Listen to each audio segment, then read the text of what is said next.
del Shabbat que nos has permitido llegar. Gracias por los hermanos que están conectados. Padre, en este momento queremos darte toda la gloria, toda la honra, Señor, y pedir, Señor, que esta hermosa palabra que vamos a leer, Dios mío, sea de bendición para nuestras vidas, Señor, que tú me estés guiando para transmitir, para hablar, Dios mío. Pon las palabras en mi boca para que pueda, Señor, hablar en este día. Señor, que tu palabra pueda traer luz, consuelo, fortaleza, esperanza, Dios mío, que pueda traer una corrección también, Dios mío. En el nombre de Yeshua te lo pido, Señor, como tú siempre lo haces, Señor. Tienes preparadas cosas, Dios mío, como tú nos enseñas, Señor. Creemos que tú pones palabras en nuestra boca para edificar a tu pueblo, Dios mío, en este tiempo, Señor, en vista de todas estas cosas que están, Señor, en curso, Dios mío. Nosotros creemos que tú estás con nosotros, que tú no nos dejas, que tú nos acompañas, y que a veces pensamos que, Señor, que las cosas están fuera de control, pero todo está bajo tu control, todo está bajo tu mano de poder, todo está perfectamente calculado para que se cumpla lo que tú has hablado, lo que tú has dejado escrito para nosotros en tu palabra. Dios mío, nosotros leemos y creemos con gozo y alegría todo lo que tú harás, Señor, y todo lo que tú haces, Señor, en medio de la prueba y la lucha. Sabemos que tú estás con nosotros, Señor. Sensibiliza nuestra mente, nuestro corazón, Señor, y el de cada uno de mis hermanos y amigos que van a estar escuchando en este día, para entender tu palabra, Dios mío, en el nombre de Yeshua, para gloria de tu nombre. Amén. Bien, hermanos, estamos viendo en esta porción, la porción número 15, se llama Bo, y esta porción podemos dar lectura en Éxodo capítulo 10, del verso 1 al capítulo 13, verso 16, ¿sí? Bo significa ven, y esta fue la palabra con la que el Eterno le dijo, bueno, realmente en español se diría que vaya al faraón, pero bueno, en hebreo sería que el Eterno dice ven al faraón, porque bueno, de alguna manera entender que Dios estaba por delante, ¿sí? En esta misión en la que Moisés tenía que ir a hablar al faraón para que libere al pueblo de Israel. Amén. Bueno, hago un breve resumen de lo que venimos leyendo, de lo que venimos viendo hasta ahora en estas porciones que hemos visto del libro de Éxodo. Y en esta porción vemos donde, bueno, ocurren las tres últimas plagas y en donde, bueno, ya definitivamente el faraón cede y el pueblo de Israel sale en forma gloriosa de Egipto. Y también en esta porción vemos los preparativos para esta última plaga, que sería la fiesta conocida como Pascua, en hebreo Pesaj, que significa pasar por alto, ¿no? Entonces, este evento que iba a haber, este juicio que iba a haber, ¿sí? Con el que Dios iba a golpear a todos los dioses de Egipto, bueno, iba a caer sobre todo, pero había instrucciones para aquellos que se apegaban al Eterno, y entonces justamente de ahí sale el nombre de la fiesta de Pascua o Pesaj en hebreo, en donde el pueblo de Israel se apegó al consejo de Dios, y entonces esa plaga pasó por alto del pueblo de Israel, pasó por alto. Y básicamente, en un resumen, esta fiesta poderosa, de la cual nuestro Mesías fue en una fiesta esta que nuestro Mesías, Yeshua, el Cordero de Dios que quita el pecado del mundo, fue inmolado, ¿sí?, para redención de la humanidad. Y en esta fiesta vemos que ellos tenían que buscar un cordero, tenían que pintar el dintel de las puertas con esa sangre del cordero, con un hisopo, y cuando iba a pasar el ángel que iba a ejecutar este juicio, sobre todo los primogénitos, al ver la señal de la sangre iba a pasar por alto. De la misma manera, hermano, y porque siempre al leer este libro de Éxodo entiendo bíblicamente, proféticamente, que esta gran historia es digamos, el anuncio de lo que va a ocurrir en mayor escala al final de los tiempos, el gran éxodo del final de los tiempos, donde el Eterno reunirá a su pueblo y en donde vemos, y hoy voy a estar conectando esta porción con el libro del Apocalipsis, algunas cosas sí, no voy a entrar a descifrar los enigmas, las profundidades de los secretos, digamos, del Apocalipsis, simplemente voy a conectar así por arriba, digamos, a grandes rasgos, un paralelo entre Éxodo y Apocalipsis, en donde también vemos un régimen hostil hacia el pueblo de Dios, ahora en este caso disperso en todas las naciones, y un régimen hostil hacia todo lo que, hacia Dios, hacia las leyes de Dios, y un poder que se levanta en el mundo buscando traer toda la adoración hacia sí mismo, un pueblo que se mantiene firme, adorando a Dios, y bueno, también habla, Apocalipsis habla de un pueblo que digamos, que no acepta esta marca, y la marca de este gobierno, de esta bestia o de este gobierno, ¿sí? No acepta darle adoración o dejar de adorar al verdadero y único Dios, y se mantienen firmes, ¿no? Entonces, y vemos hacia grandes rasgos estoy hablando, que nosotros por la obra del Cordero Redentor, la obra redentora, y por esa sangre que ha sido derramada, que nos ha limpiado, nos ha perdonado, nosotros estamos entendiendo de que la dura hora de prueba que va a venir sobre el mundo entero, seremos guardados porque estamos refugiados, estamos guardando las instrucciones precisas que nos ha dejado nuestro Padre, por lo cual sabemos que así como Dios liberó a su pueblo, no solamente que lo liberó de esa plaga, de ese juicio que iba a caer, sino que a través de esa situación, finalmente Israel obtendría la libertad para servir a Dios, ¿sí? Obtendría la libertad, la autonomía y saldría de la mano de Dios como en alas de águila, como lo dice en otra parte, saldría en forma poderosa, triunfante, victorioso. Y bueno, así estamos viendo en esta porción, estoy haciendo un breve resumen, ¿sí?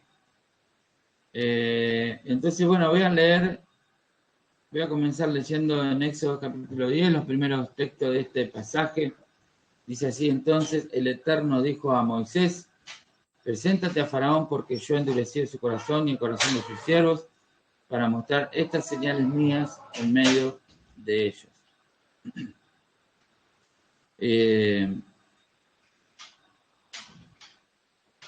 Bueno, vemos acá que hay un endurecimiento, ¿sí? De parte de Faraón, hay un endurecimiento,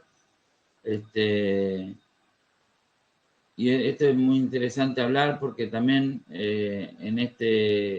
como le digo, yo conecto el Éxodo con el gran Éxodo que va a haber al final de los tiempos, a gran escala. Esto no lo invento yo, sino que está anunciado en los profetas, en Jeremías, en Isaías.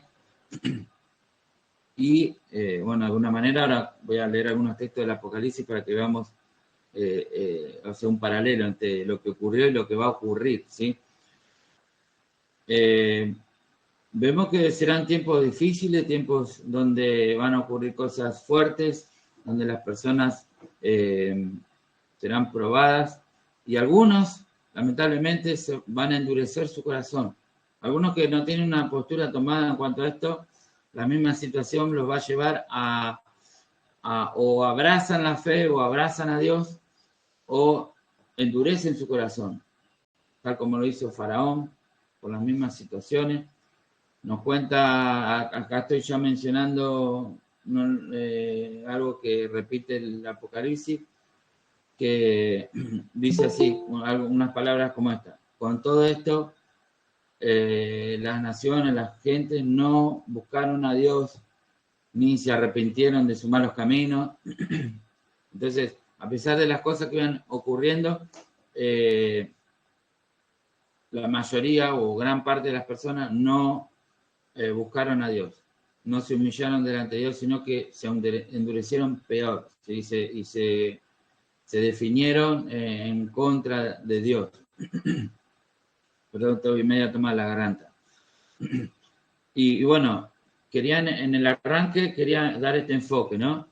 Que ante lo que ocurrió en aquella ocasión y ante lo que va a ocurrir también al final de los tiempos, va a haber gente que va a endurecer su corazón. Y quiero dejar este proverbio que dice, Proverbio 16-18, antes del quebrantamiento es la soberbia y antes de la caída la altivez de espíritu. ¿Sí? Y dijo esta palabra de Yeshua que dijo, bienaventurado es el que no halle tropiezo en mí. Bienaventurado es el que no halle tropiezo en mí. ¿Sí? Entonces, Yeshua dijo estas palabras porque cuando él vino, había un pueblo que lo estaba esperando supuestamente por años, o sea que no supuestamente, de hecho lo estaba esperando, y ya tenía alguna estructura de cómo sería esto, y cuando él vino, esto salió del formato en el cual ellos lo esperaban. Para muchos, entonces, muchos no supieron reconocer al Mesías, ¿sí? A Yeshua, como el Mesías anunciado en la Escritura, y muchos de ellos terminaron endureciéndose contra él y luchando contra él, ¿sí? Y yo entiendo que eso mismo va a ocurrir en estos tiempos. Hay gente que conoce la Biblia, hay gente que conoce la palabra, hay gente que conoce la Escritura en parte. Obviamente no todos tenemos el conocimiento absoluto, pero en parte muchos conocen y tienen alguna estructura mental de cómo podría ser o de cómo será. Y cuando esto ocurra, posiblemente a muchos esto venga de una forma inesperada, una forma que no es como ellos la tenían pensado y no van a, quizás esto lo tome por sorpresa y a algunos les termine pasando como pasó cuando vino Yeshua. Por eso Yeshua dijo, bienaventurado es el que no haya tropiezo en mí. Bienaventurado es el que no haya tropiezo en mí. Y qué bueno, hermanos y amigos, que nosotros podamos meditar esto brevemente antes de entrar a lo que voy a hacer este paralelo entre el Éxodo y el Apocalipsis. Que las cosas que ocurran, ¿sí? En estos tiempos, o cuando empiece a ocurrir lo que está profetizado, y si nos toca a nosotros, en verdad, como yo interpreto que estamos en esa generación que va a haber, el acontecimiento de muchas cosas que están escritas, que están pendientes a cumplirse, que no nos ocurra como les ha pasado en el pasado a muchos que se endurecieron, ¿sí? Como le decía, cuando Moisés salió a hablar a su pueblo, dice que en primera instancia el pueblo no quiso escuchar a Moisés porque estaba muy golpeado por la servidumbre, por la situación en la que los tenían los egipcios, y les costaba mucho creer que podría ocurrir algo, ¿sí? Les costaba mucho, de hecho lo leímos en la porción pasada, y cuando luego en un momento Dios le manda a Moisés a hablar al faraón, y Moisés le dijo a Dios, ¿qué voy a hablar al faraón si ni mi pueblo me cree? ¿Sí? Una situación bastante triste. Por eso le hablo en este momento, hermanos, amigos, bienaventurado es el que no haya tropiezo cuando estas cosas empiecen a ocurrir, cuando empiecen, creo que de alguna manera ya han empezado a ocurrir, pero cuando venga todo lo que tenga que venir y que está escrito, bienaventurado aquel que no se endurezca, hermano. Por eso que en este día esta palabra sea como anticipando, y que cuando ocurran ciertas cosas puedas acordarte de esta palabra, puedas decir, todo esto estaba escrito, y me voy a disponer esta es una palabra de fe, no es una palabra para que tengamos miedo, ni para que tengamos duda, ni para que nada, ¿no? Sino para que podamos reaccionar y pensar, meditando en esta palabra, podemos decir, yo voy a creer en el Eterno. Y Moisés le dijo cuando fue ahí en obediencia, le dijo, Éxodo 10:3, Moisés y Aarón se presentaron ante Faraón y le dijeron, así dice el Eterno, el Dios de los hebreos, ¿hasta cuándo rehusarás humillarte en mi presencia y a dejar partir a mi pueblo para que me sirva? ¿Hasta cuándo rehusarás humillarte en mi presencia y dejar partir a mi pueblo para que me sirva? Hermano, vemos un régimen que surgió de repente, como lo hablé lo leíamos hace 2 Shabbat atrás, cuando comienza el libro de Éxodo, el capítulo 1, nos dice que hubo un cambio un cambio ahí de régimen o de postura, la cuestión es que surgió un faraón que no conoció a Joseph, a José, y todo el bien que José había representado para Egipto, y de repente, así repentinamente, de un momento a otro, este faraón comienza a tener una postura hostil hacia el pueblo de Israel. Y dice que comenzaron a fabular con astucia cómo tratarlos de una manera opresiva y para que al pueblo de Israel, ¿no? Y actuaron con astucia y lo fueron llevando, esto como hay algo que expresa claramente lo que sería una ingeniería social, ¿sí? Una ingeniería social que fueron llevando hasta que llevaron al pueblo hebreo a la esclavitud.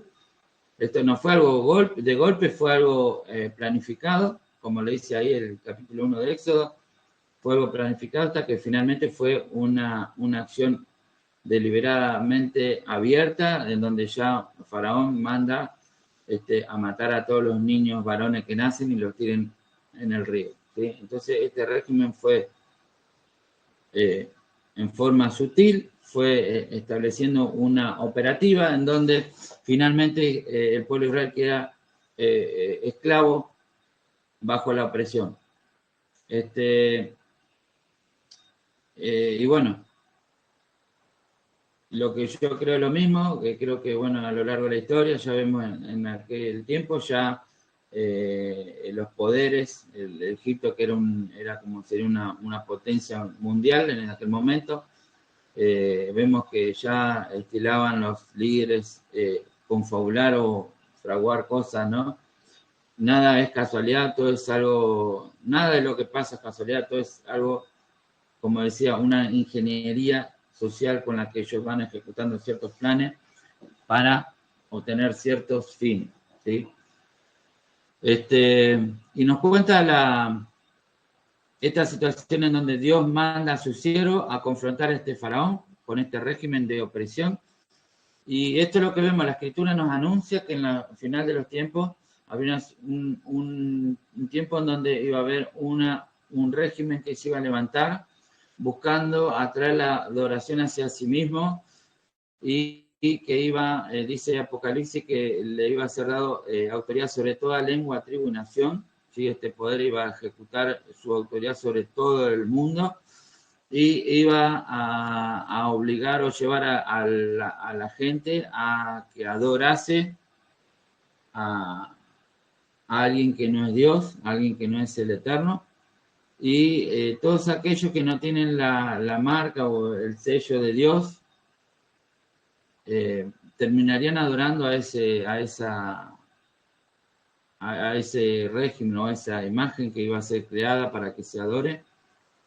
Y bueno, y aquellos que no lo hagan, se les dio autoridad para que ordene y decrete la muerte de todos aquellos que no adoren, ¿sí? Aquellos que no acepten ese régimen, ¿sí? Entonces, a lo largo de la historia siempre vimos personas que se han levantado, que han querido atraer la adoración hacia sí mismos, pero nosotros creemos en un Dios que dice, uno de los mandamientos, ¿no? Que al Señor adorarás y a Él solo servirás, ¿sí? Nos arrodillaremos solamente ante el único Dios verdadero, ¿sí? Y a Él adoraremos y a Él serviremos. Como dijo José también, mi casa y yo serviremos al Señor.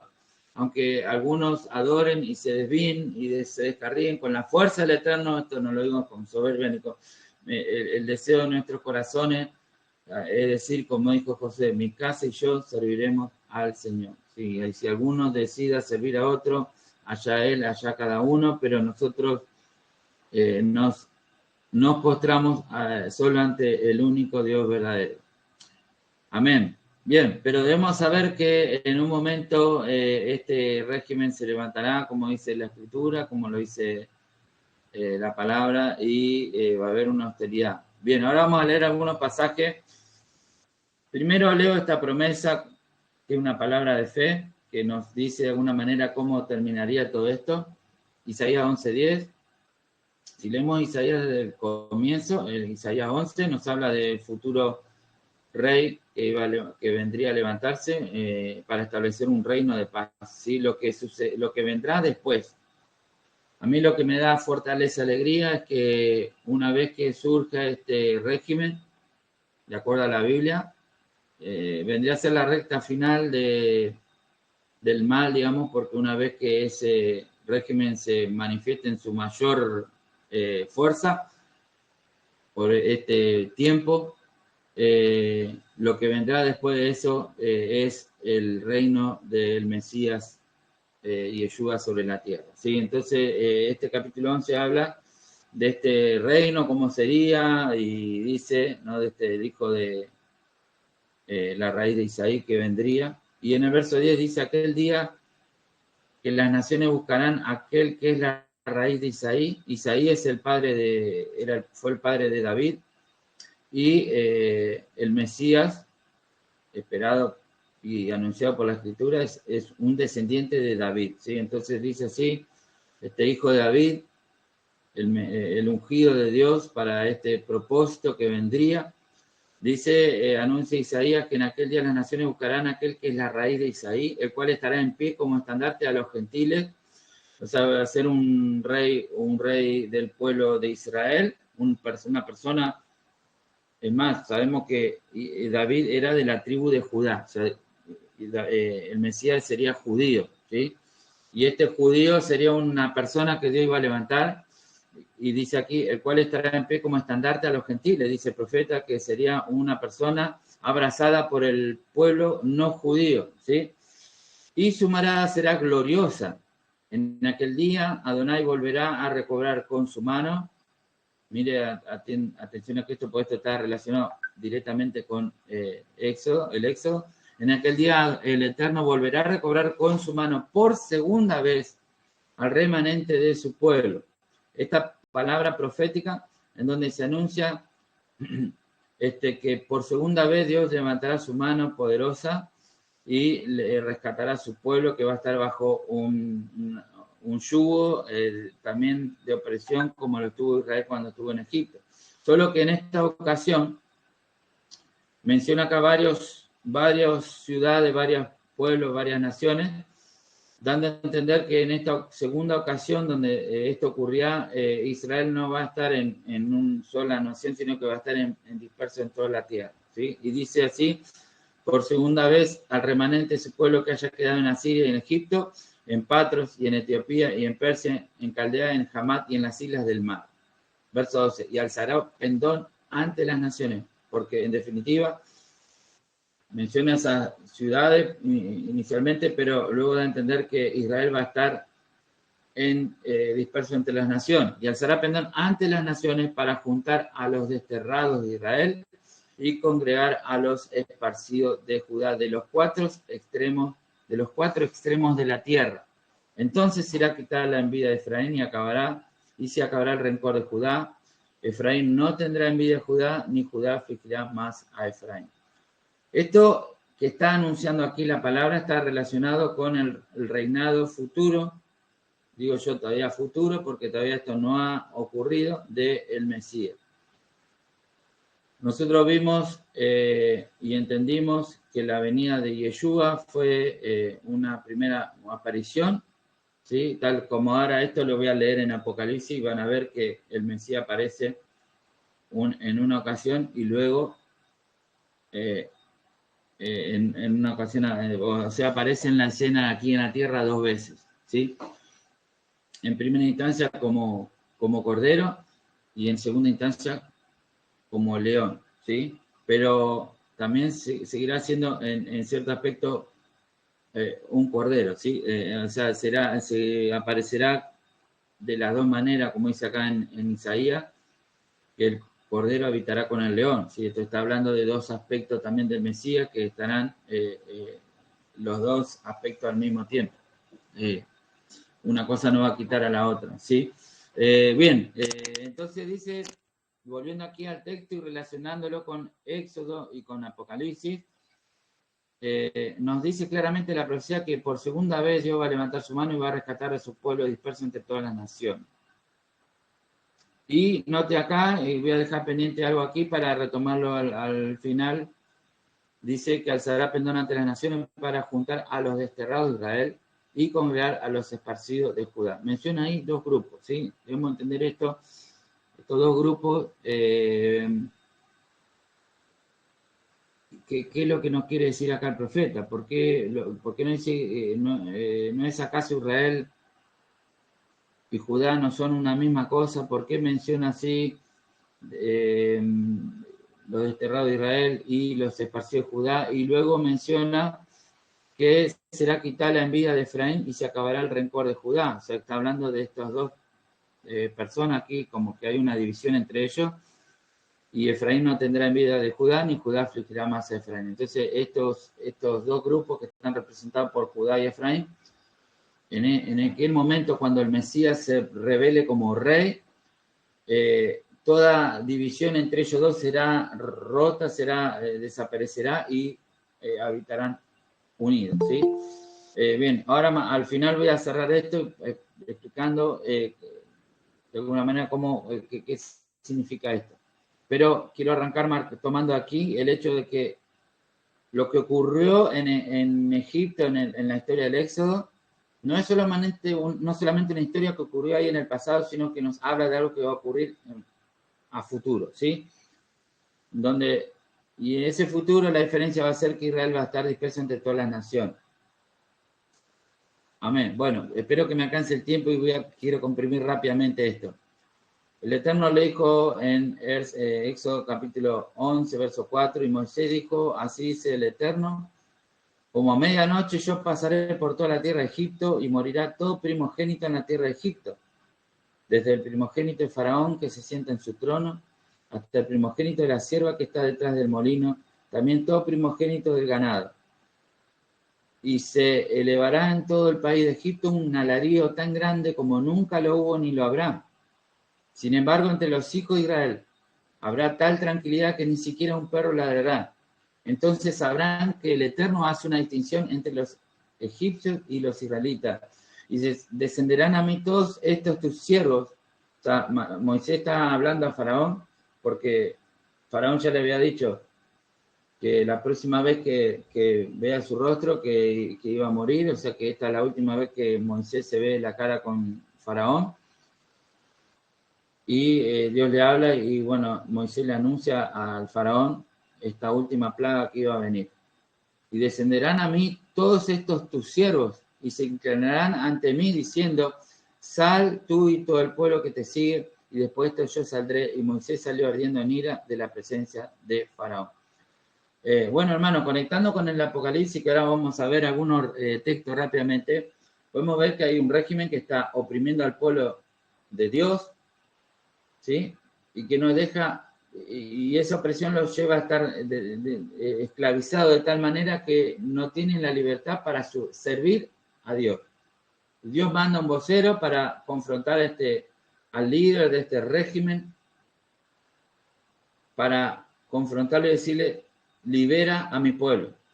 Este sistema va a ser azotado por muchas plagas, por muchos juicios, hasta que finalmente esta última plaga, la plaga de la muerte de los primogénitos, es la que va a hacer que el faraón ceda y suelte y libere al pueblo de Israel.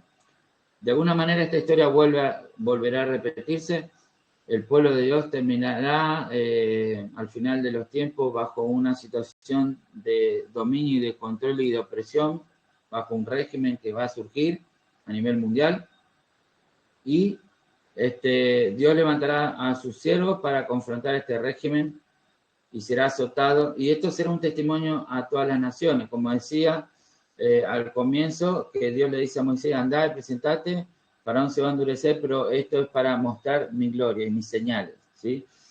¿Para qué va a servir todo esto? Para mostrar los señales y las maravillas de Dios, ¿sí?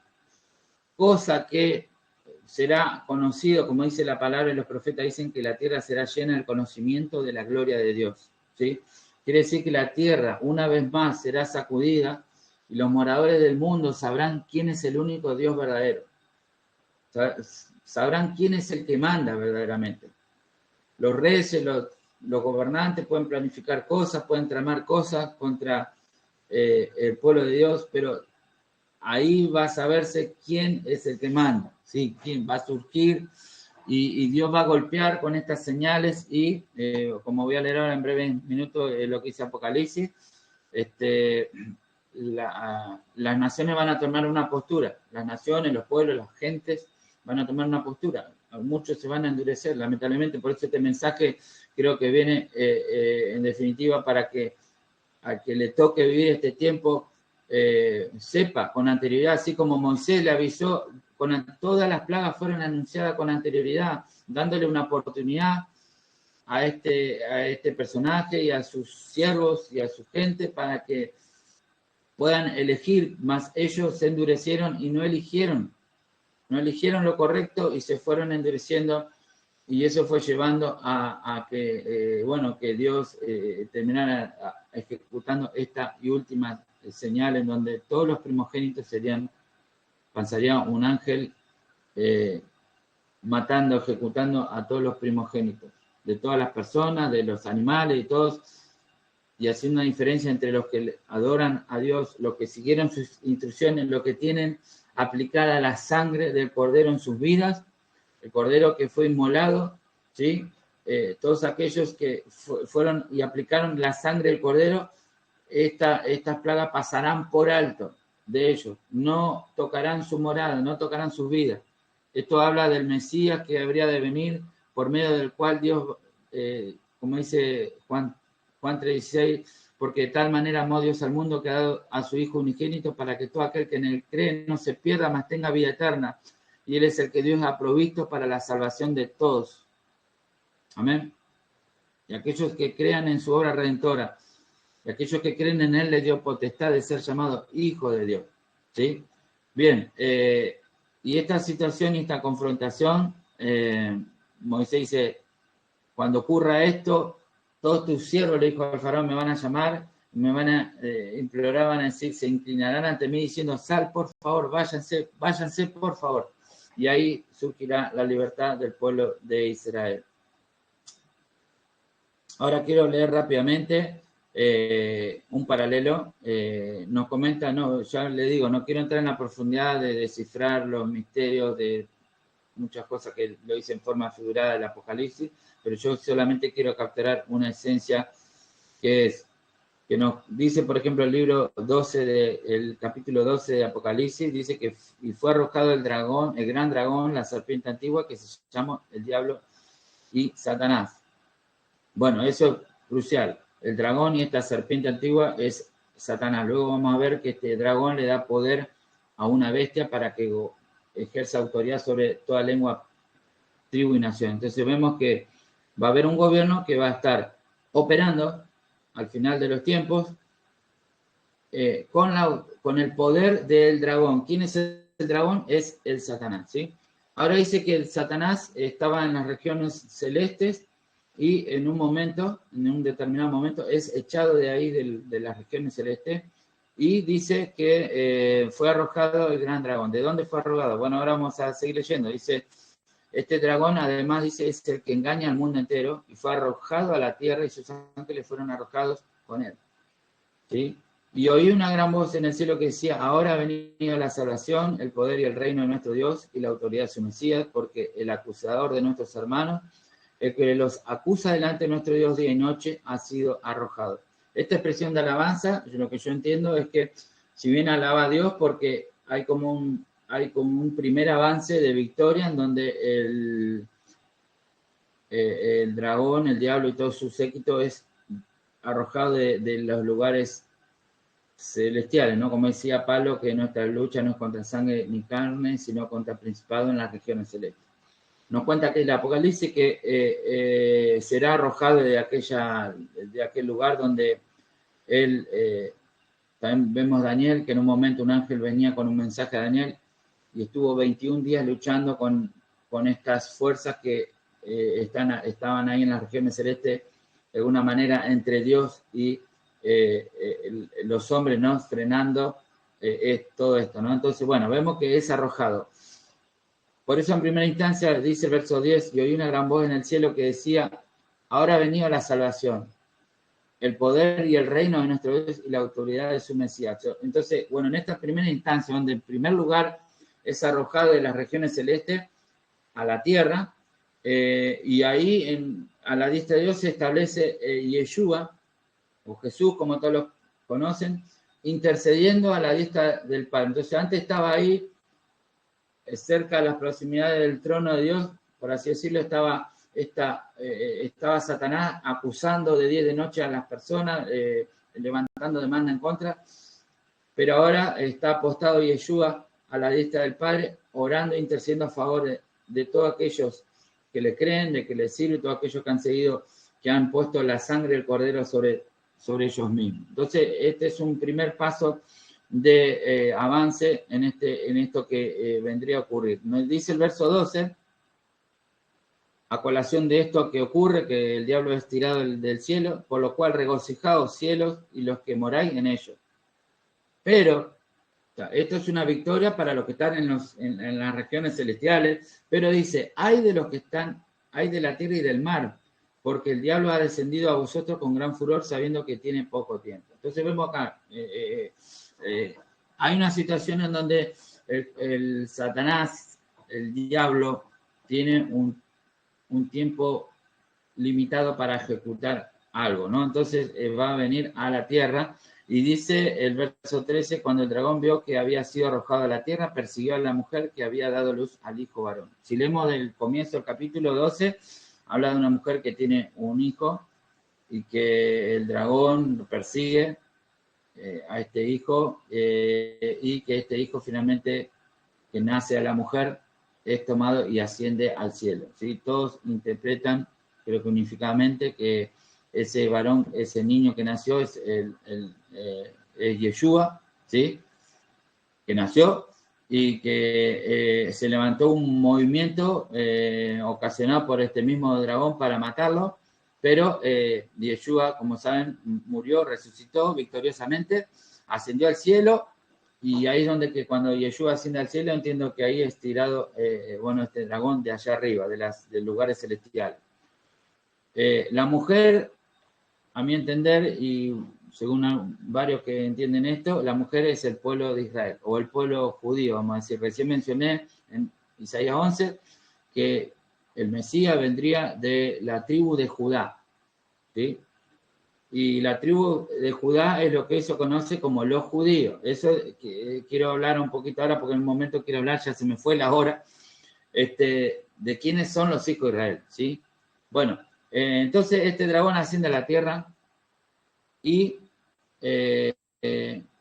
verso 17, entonces el dragón se enfureció contra la mujer y salió para hacer guerra contra el resto de la descendencia de ella, los que guardan los mandamientos de Dios y tienen el testimonio de Yeshua. Entonces este dragón, que tiene poco tiempo, sale a hacer guerra contra la mujer. La mujer, quien dijimos, entiendo que es el pueblo judío, o el pueblo de Israel, digamos.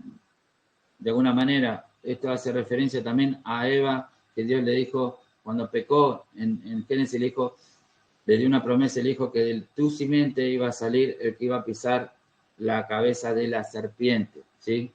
La serpiente que metió la cola ahí en el Edén, en la primera familia, Dios le prometió que de la simiente de la mujer iban a nacer, ¿no? Y la simiente de la mujer representa a un grupo de personas, no está hablando específicamente de sí de esta mujer, de una en particular, pero esta mujer estaba en una comunidad, en un pueblo, que fue un pueblo escogido para que sea, digamos, de ese pueblo surgiera el Mesías, ¿sí? Entonces acá nos está diciendo que este dragón se levanta contra ese pueblo y contra el resto de la descendencia de ella. Contra el resto de la descendencia de ella. Quiere decir que acá, de alguna manera está hablando de estos dos grupos que están. Y dice, ¿y qué característica tiene esta descendencia de la mujer?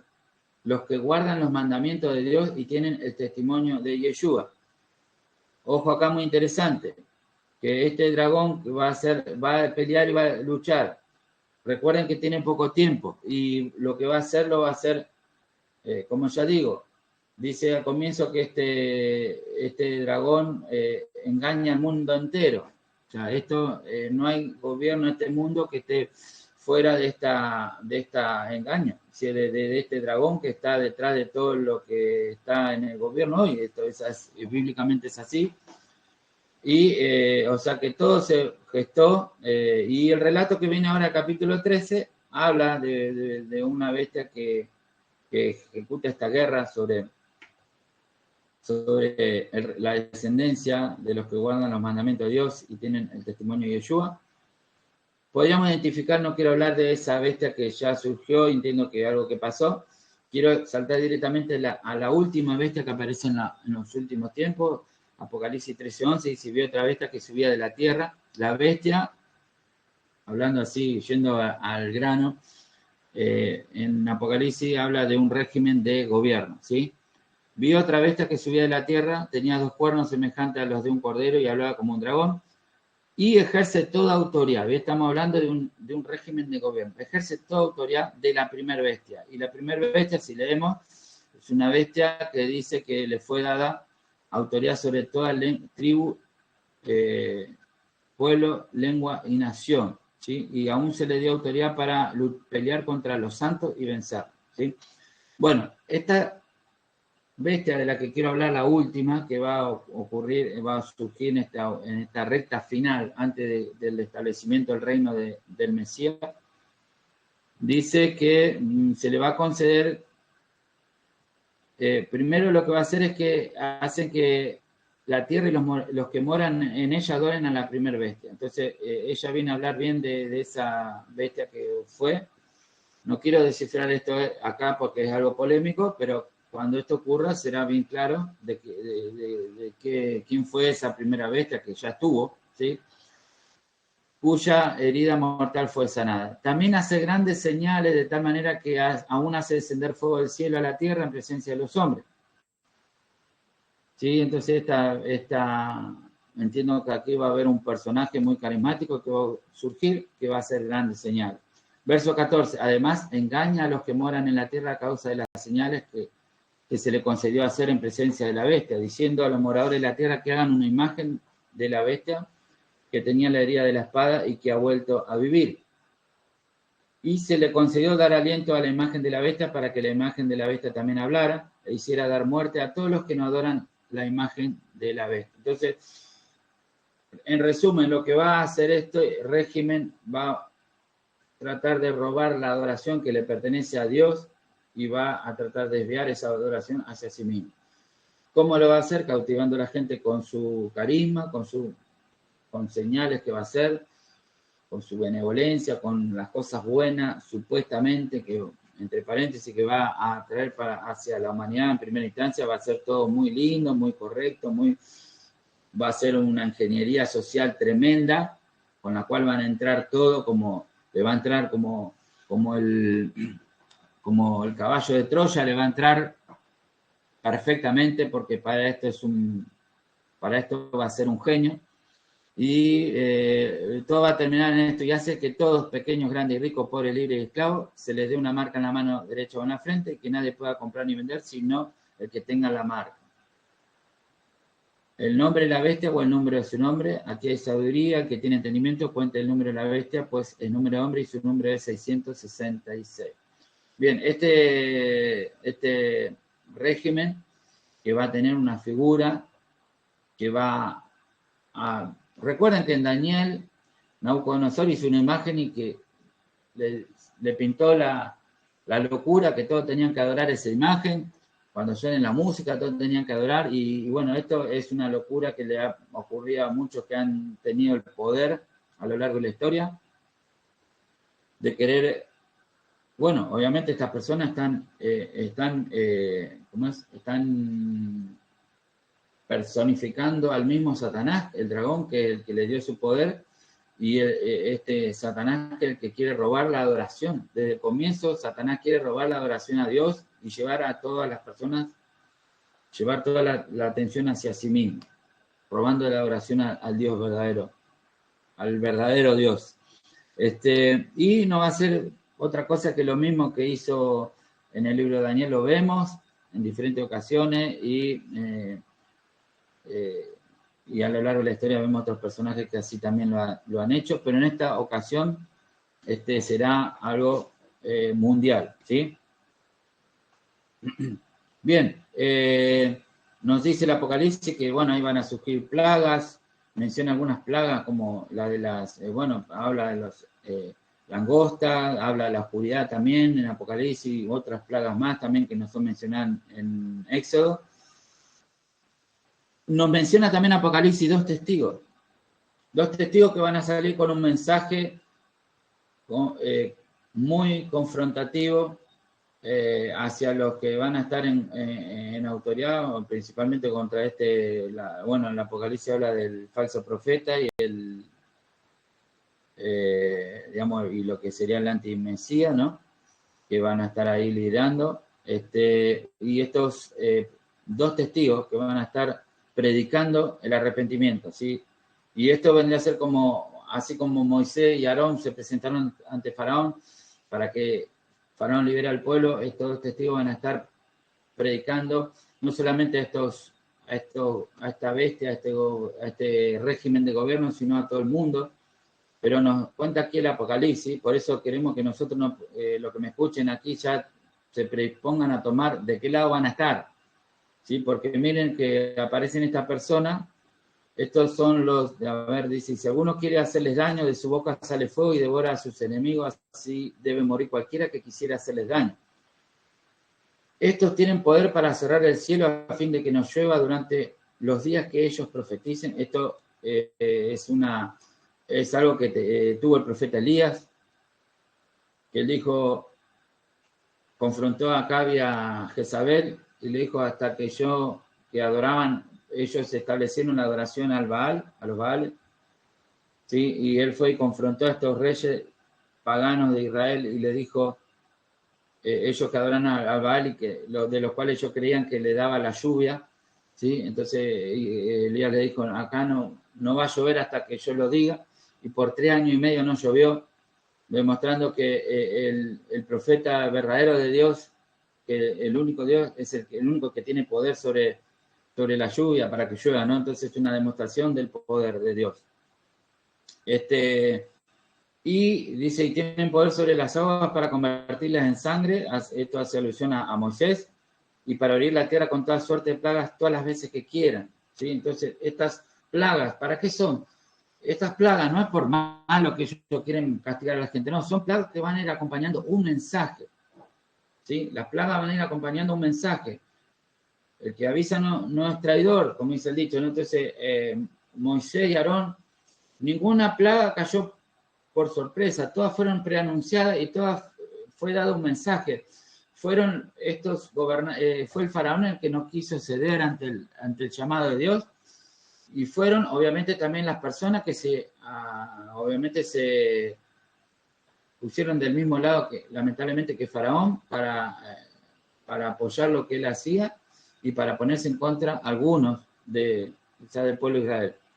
Dice así, cuando hayan terminado de dar su testimonio, porque ellos van a venir a dar un mensaje claro, una vez que terminen, se entiende que son 3 años y medio que van a estar estos dos testigos Cuando hayan terminado de dar ese testimonio, la bestia que sube del abismo hará guerra contra ellos y los vencerá y los matará. Y sus cadáveres yacerán en la calle de la gran ciudad que simbólicamente se llama Sodoma y Egipto, donde también su Señor fue crucificado. Y gente de todos los pueblos, tribus, lenguas y naciones contemplarán sus cadáveres por 3 días y medio y no permitirán que sus cadáveres sean sepultados. Y los que moran en la tierra se regocijarán por ellos y se alegrarán. Por eso le decía que muchas personas en la tierra van a ponerse del lado incorrecto, porque cuando mueran estos profetas, estos testigos, van a celebrarlo. Y se enviarán regalos unos a otros porque estos dos profetas atormentaron a los que moran en la tierra. Sí, bueno, así va a ser tomado. Estas plagas, que son señales que Dios manda para confirmar el mensaje de estas dos personas, la gente va a interpretarlo esto como un tormento. Estos locos estaban acá, estaban atormentando a las personas, por fin se murieron y listo, qué alegría. Pero no van a llegar a esta instancia en donde no van a escuchar este mensaje y van a endurecerse, como nos dice el comienzo de esta porción, van a endurecerse como el faraón. Por eso le digo que es bueno que analicemos esto para saber de qué lado vamos a estar. Yo quisiera que todos estén del lado correcto y sepan interpretar y escuchar este mensaje. Bueno, algunos dicen que estos testigos que no son dos personas físicas, que son las dos casas de Israel. Yo pienso que en cierta forma sí, también las dos casas de Israel obviamente también van a predicar, así como lo estoy haciendo yo. Yo no soy esos dos testigos, pero estoy anunciando este mensaje, lo estoy haciendo, es una alerta, estoy profetizando de alguna manera lo que está anunciado en la Escritura, para alertar, para esto quede como una semilla en el corazón, para que al que le toque, y si nos toque, yo creo que nos va a tocar a esta generación vivir estas cosas, pueda definirse de qué lado va a estar. O sea, mira, la palabra enseñaba esto, bueno, yo que realmente quiero, va a ser un momento muy difícil, muy decisivo para todos, pero que espero que cada uno recuerde esta palabra cuando esto vaya sucediendo y se ponga del lado correcto. Apocalipsis 11:15, el séptimo ángel tocó la trompeta. Luego, bueno, esto quiero mostrarlo porque una vez que termine esta situación, cuando estos dos testigos dicen que mueren, después de 3 días y medio, la gente estarán viendo sus cadáveres, resucitarán y ascenderán a los cielos. Y luego de esto lo que nos cuenta la Apocalipsis es que suena el séptimo ángel toca la trompeta y se levantan grandes voces en el cielo que decían: los reinos del mundo han venido a ser de nuestro Señor y de su Mesías, y Él reinará por los siglos de los siglos. Quiere decir que lo que surgirá luego de este régimen es el reino esperado y anunciado por todos los profetas, Isaías, Jeremías. Surgirá este reino y finalmente los reinos de este mundo. Recuerden, recién leía que en primera instancia, cuando Yeshua asciende y derriba a los principales de las regiones celestes, dice: alégrense cielos y los que moráis en ellos, pero hay de la tierra. Pero ya en esta instancia, luego de la séptima trompeta, ahora sí las voces de júbilo comienzan a dar gloria, porque ahora sí los reinos del mundo, ¿sí?, han venido y pasan a ser, o sea, de alguna manera esto anuncia, así que seguimos leyendo, asume el gobierno Yeshua aquí en la tierra. O sea, primero tomó posición allí en las regiones celestes y luego de que el diablo tiene un tiempo, como decía, que se le termina, donde su ira se va a manifestar en contra de los que guardan los mandamientos de Dios y el testimonio de Yeshua. Entonces surgirá, después de ese tiempo que ocurren estas cosas que acabo de describir, surgirá el reino del Mesías, el reino de Yeshua. Sí, yo sé que algunos dicen, bueno, esto es muy, pero es lo que está escrito y es lo que creo y es lo que deberíamos creer toda persona que dice que dice ser cristiano, que dice creer en Cristo. Si realmente no creemos esto, bueno, algunos dicen, bueno, una forma de aquellos que no creen, una forma de justificar su incredulidad, decir, bueno, pero el Apocalipsis dice muchas formas alegóricas y entonces terminan haciendo todo ese planteo para en definitiva, no creer más nada lo que está escrito ahí, hermano, ¿sí? Entonces, yo, si bien hay cosas que no podemos decir a ciencia cierta, hay cosas ocultas que son, no están bien, están, digamos, a interpretarse y se verán claramente cuando vayan ocurriendo. Por eso yo manejo varias hipótesis y cuando vayan ocurriendo las cosas, iré viendo cómo y cuál era la exacta interpretación en algunos temas que no sé, si no lo sabría definir hoy, pero no cierro mi corazón, sino que lo voy analizando, barajo diferentes hipótesis de cómo podría ser eso o qué podría ser. Y cuando eso vaya ocurriendo, iré viendo, iré cotejando con lo que va ocurriendo y iré sacando la conclusión. Pero quiero ir a este punto, y se me pasó el tiempo, hermano, qué lástima, pero quiero cerrar aquí. En esencia lo que habla Apocalipsis entonces es de un Satanás que va en un breve tiempo va a ejecutar su ira y en la recta final de su tiempo, cuando se le está por terminar, va a establecer un régimen de gobierno mundial, en donde el que no adore, ¿sí? Que no adore esa imagen que va a poner, va a ser muerto, ¿sí? Entonces el dragón se enfureció contra la mujer y salió para hacer guerra contra el resto de la descendencia de ella, los que guardan los mandamientos de Dios y tienen el testimonio de Yeshua. Vemos claramente en este tiempo una postura hostil generalizada contra todo lo que sea la Biblia, todo lo que sea Dios, todo lo que sea los mandamientos de Dios. Hay una postura hostil que se está fomentando, que se está popularizando, que se está tomando, que cada vez más personas están abrazando, ¿sí?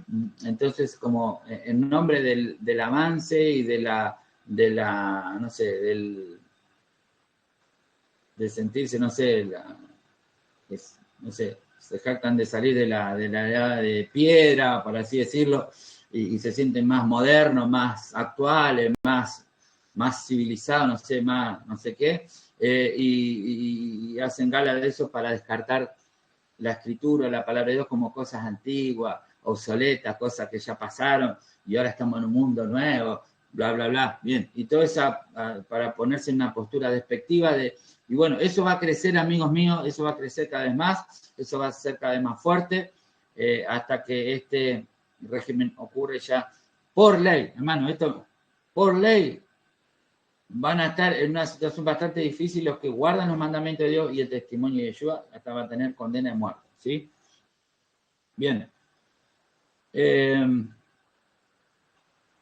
Quiero hablar brevemente en estos minutos que me quedan de quién es la mujer o quiénes son la descendencia de ella. Como decía el primer pasaje, uno de los primeros que leí en Isaías, habla de los desterrados de Israel y los esparcidos de Judá. Y habla también de dos grupos que luego dice, uno, Israel, quiero explicarle ya, no tengo mucho tiempo, podría leerle muchos textos mostrándoselo, pero se lo resumo.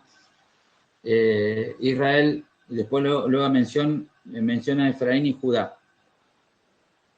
Efraín fue el hijo menor de José, que fue adoptado por Jacob como suyo propio y fue bendecido con la primogenitura en lugar de su legítimo hijo primogénito, ¿sí?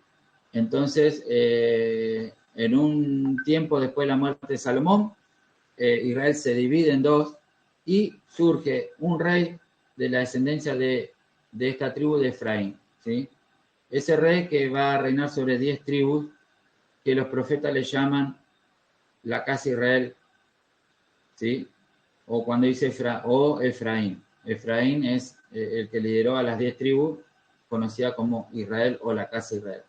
Y Judá comprende otras tribus que son la tribu de Judá, la tribu de Leví y creo, si mal no me acuerdo, la tribu de Benjamín, ¿sí? Esas tres tribus comprenden la tribu de Judá o la casa de Judá, ¿sí? Entonces Israel estaba dividido en esas dos casas, la casa de Judá, que son esas tres tribus que le menciono, que estaba Judá.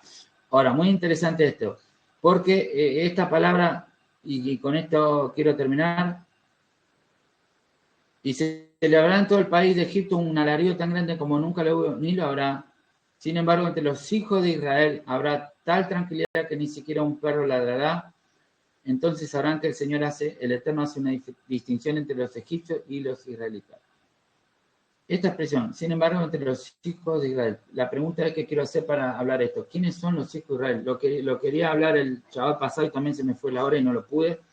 Y veo que ahora, si me entro, no lo voy a hablar como corresponde, pero ¿quiénes son los hijos de Israel? Porque hoy algunos pueden decir los hijos de Israel son los judíos.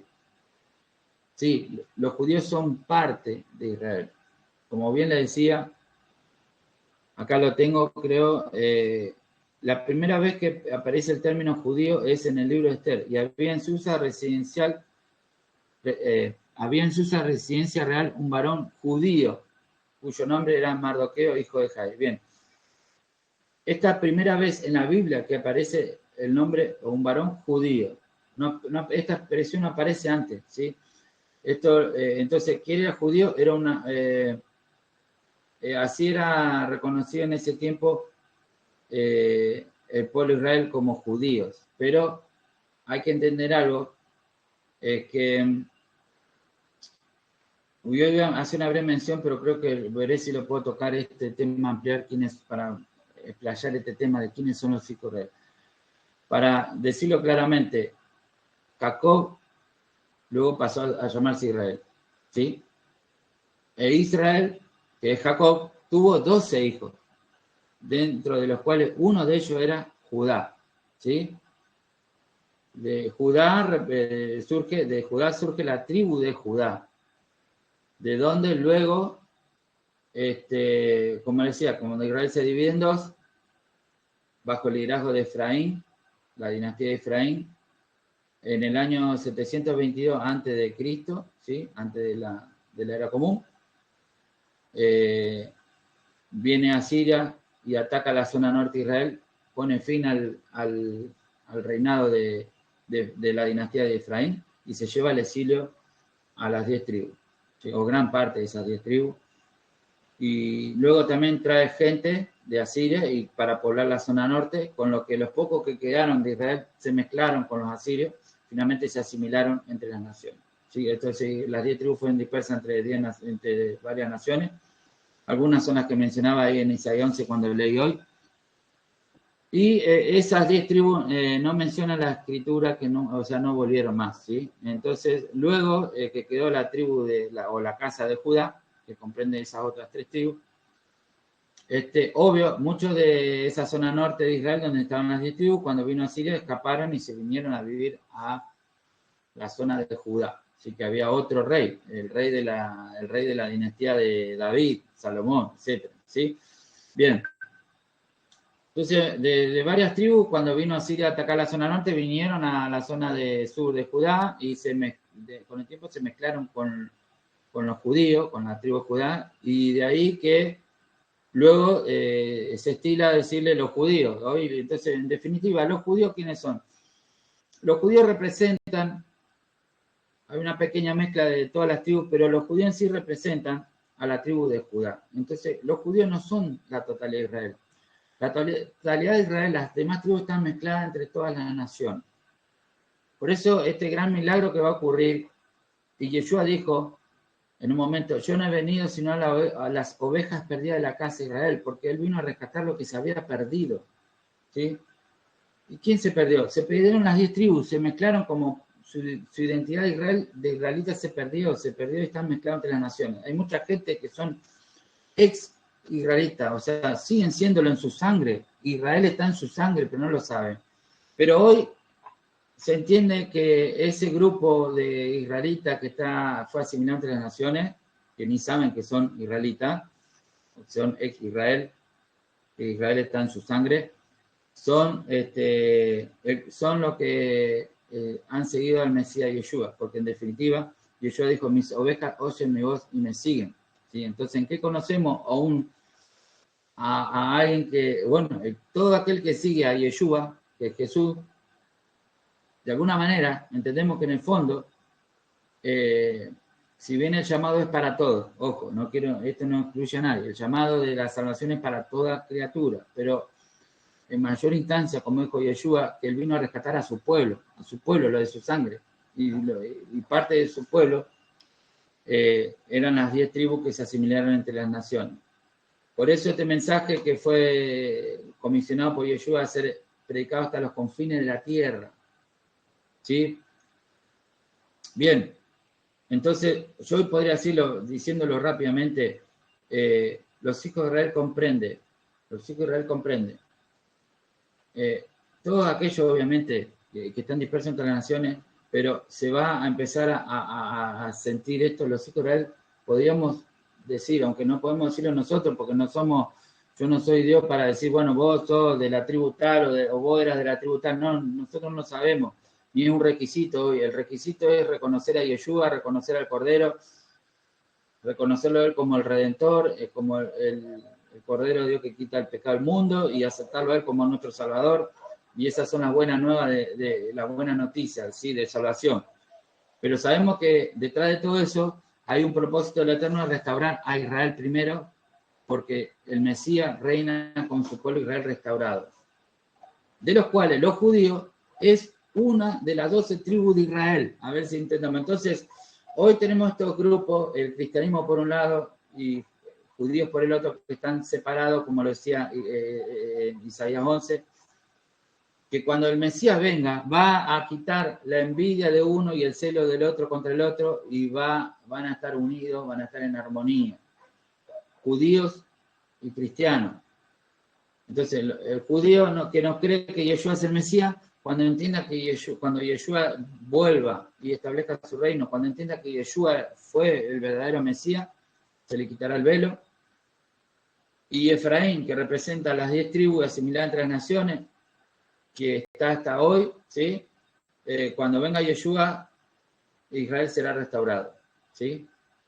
Esto no me pregunte cómo, simplemente está anunciado en la Escritura. Esto será así, ¿sí? Y ahí se puede explicar lo que decía Isaías 11 que leí hoy, que serán reunidas estas dos facciones, ¿sí? Y ahí yo puedo asociar lo que dice Apocalipsis, que el dragón se va a levantar contra la mujer y la otra descendencia de la mujer. ¿Cuál es la otra descendencia? Son los que guardan el testimonio, los mandamientos de Dios y el testimonio de Yeshua, son el cristianismo. La mujer, por así decirlo, son el pueblo judío, de la tribu judía, de donde vino el Mesías, ¿sí? De donde nace el Mesías. Bien, entonces, en definitiva, el dragón va a levantar su hostilidad contra esas dos facciones que hasta hoy están divididas, pero cuando venga Yeshua y él traiga restauración, quitará la pelea, la disputa que hay entre ellos y serán reunidas en uno. Amén. Bien, pero ante todo esto que quería leerle aquí, en otro momento voy a seguir hablando acerca de los hijos de Israel. Quería comentarle esto, hermano, que los hijos de Israel, el que escucha la voz del Mesías, puede darlo, o sea, no es un requisito ser de la sangre de Israel o ser de las tribus para venir al Mesías y Yeshua. Eso quiero que quede claro, no hay una exclusión aquí.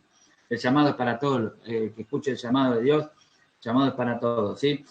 Pero sepamos que en este llamado Dios está fuertemente intencionado, porque esto está escrito, de restaurar a su pueblo Israel. Entonces, ¿quiénes son los Israel? Son aquellos que está formado por hijos de sangre e hijos adoptivos. Israel son aquellos que vencen, ¿sí? Israel son aquellos que, a pesar de que este régimen que va a venir y de todo lo que surja, se mantengan fieles a Dios, adorando al único Dios verdadero, manteniéndose firmes en el que han creído, amén, fieles en su promesa, y como dijo Yeshua, el que persevere hasta el fin será salvo. ¿Sí? Así que, hermanos, la hora pasada me excedí tremendamente, pido disculpas, espero que esto haya sido claro, no haberlo confundido. Y pantallazo que le di en un paralelo del éxodo con el gran éxodo que va a ocurrir al final de los tiempos, sepamos que esto está todo en puerta. El Mesías, Yeshua, está a las puertas. Yeshua vuelve. Yeshua vuelve prontamente a cumplir, a completar la obra que él ha comenzado en cada uno de nosotros. Y todos aquellos que han creído en él, yo les animo en este tiempo, aférrense a él, créanle, venga lo que venga, pase lo que pase, aunque ocurra como ocurrió aquí en Éxodo, un cambio de régimen de un momento a otro, repentino, hubo un cambio de régimen y de repente se estableció que había que actuar en contra del pueblo de Israel. De la misma manera va a ocurrir en este tiempo, porque como vimos, el Satanás sabe que le queda poco tiempo y va a pelear contra el Israel de Dios disperso entre las naciones. Pero ahí, como dice la palabra, levantará su mano por segunda vez y rescatará a su pueblo.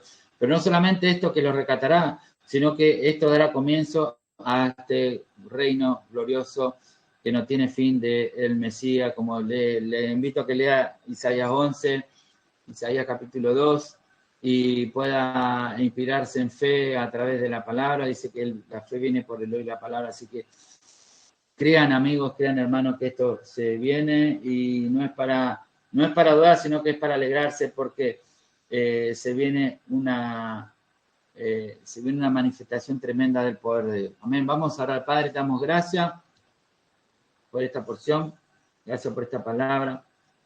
Padre, te ruego que tu Ruach, que tu Espíritu Santo pueda estar en la vida y en el corazón de cada uno de mis hermanos.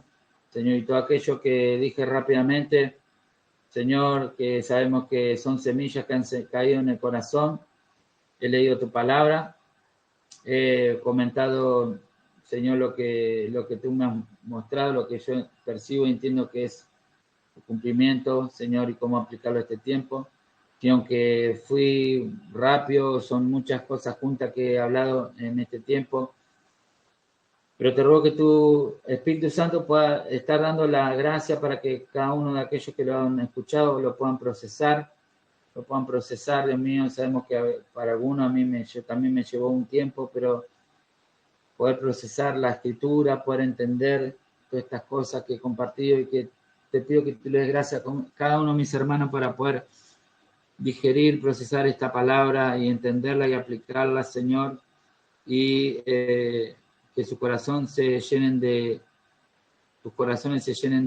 fe, de esperanza, Señor, sabiendo de que lo que va a surgir después de la oscuridad más densa que va a vivir la tierra va a ser lo mejor que está por venir, lo mejor que está a las puertas, lo mejor que va a venir de la mano del Mesías Yeshua, Padre. Creemos en ti, esperamos en ti, Señor, anhelamos, Señor, que tú estás con nosotros, como dice acá, haciendo diferencia entre aquellos que te sirven y aquellos que no te sirven, aquellos que tienen aplicada la sangre del Cordero y aquellos que no, aquellos que se rebelan y se endurecen contra Dios y aquellos que son dóciles ante la voz de Dios y tiemblan ante su palabra y se humillan ante su presencia y perseveran firmes, Señor. Sabemos que hay cosas grandes que están por venir para cada uno de ellos. Padre, bendice y fortalece a cada uno de mis hermanos en el nombre de Yeshua. Amén y amén. Bien, hermano, le pido disculpas que me he extendido en esta ocasión un poco, pero bueno, espero que cada uno de ustedes pueda tener gozo en este día. Amén. Le mando un saludo, un abrazo grande